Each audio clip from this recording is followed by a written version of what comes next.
Positions. Cano has come from the 9th row of the grid on this lap. Yeah, and certainly now, as the number 7 Borelli, 25 points will be what he wants to get as he looks up the inside of Avaro Lucas. It will be, yeah. After the 180-degree corner, it's Borelli who still leads. Looks to make a move, and this is a replay of the incidents. They began just a bunch up further down the order. Exactly what he's looking for. As we see, they come through the final chicane, taking a couple of different lines. Some right ahead of Alvaro Lucas, but Lucas is close. Is he going to make a move into the chicane? And it looks like, yeah, it was just a chain reaction. Unsighted riders, it was a big... Just hitting the curbs a bit more. Alex Longarella getting some encouragement from his team on the pit wall. And he thinks about it, but decides against it. There are other overtaking opportunities to come. Group, and then you'll just see the incident there. Number 70 on the ground, and we see the number 4 battle for the lead. Cano forces his way up the inside. Just bunched up on the inside. Riders trying to initially take avoiding action of the first rider. Through turn 1, just trying to see who that is. It's a number 45, so it is Longarella who takes the lead. Of Lucas and Borelli at turn 13. He goes from 3rd to 1st in one move. And then as they did that, everyone piled into the inside. Turn 5 is a pinch point, especially on lap 1, when you Gambarini running wide again at turns 2 and 3. We've just had confirmation that signals for the riders behind him to follow, but Borelli is on the inside through turn 14.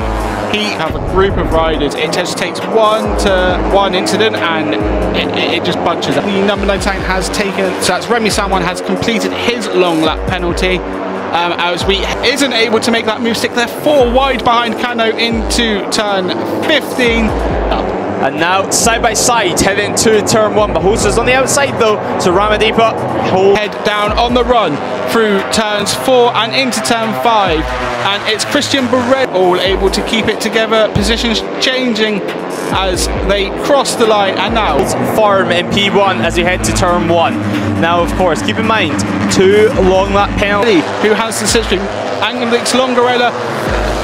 It's Borelli who actually makes the move in just 3 laps to go in this shortened ETC race 1.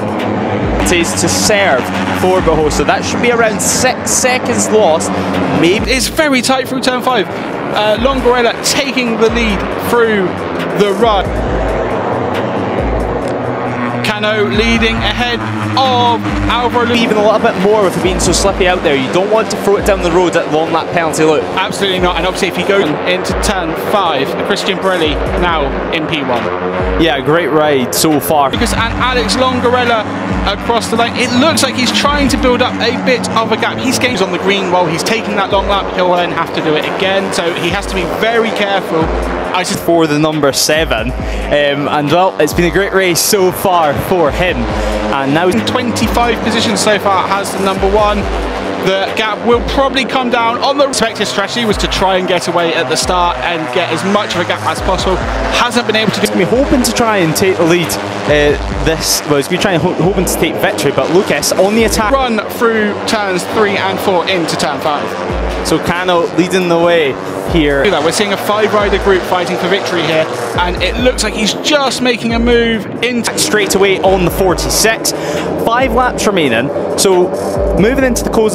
So the number 1 showing his authority once more. Longarella to the lead ahead of Ramadhipa under braking at turn 5. Yeah, now of course we'll carry on. Ramadhipa stages all this European Talent Cup race. This is where moves begin to be important. This is where you need to set yourself. And Lucas, now they've been on attack from lap 1, and well, you have to wonder, fighting back straight away as well, they make their way towards turn 6 now, and then up in a nice position. It's almost 3 wide heading into the Imola. Is that just going to be a strategy to try and bunch everyone up once again? Because quite a few riders, they do enjoy, and we're heading towards where the long lap penalty actually is located.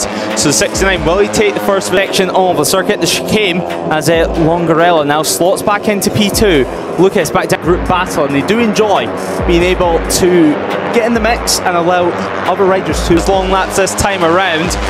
It looks like he will, so diving into the long lap penalty now, should lose into P3, potentially now, second position once again, but Carlos Cano, he's lurking, who trip up each other. They do, and we just see Alex Longarella leading the race. It's around 2 or 3 seconds. Where will this drop him back to? He entered P3 inside the podium place. P4, the number 1, is on the attack, and he wants another 25 points to his name so far. Now he just gets ahead, and Alvaro Lucas passes Cano as well, but Cano's fighting back into the 180-degree corner. And now he slots in. Is that Carlos Cano that he slots in behind? So perhaps P13 at the moment now. For our season, he wants redemption after a tricky weekend over at Jerez. Of course, he started on. Can he do 2 for 1 once again? He can.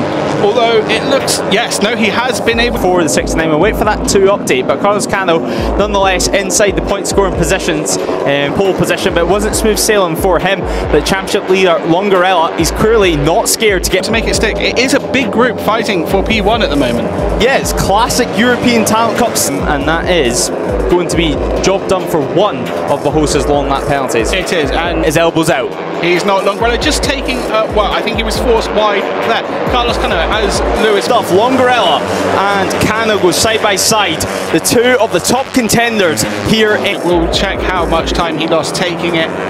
As you said, Cano up to 13th at the moment. Mentioned up to 4th place. An incredible. He's actually into 3rd now. He's ahead of his championship rival.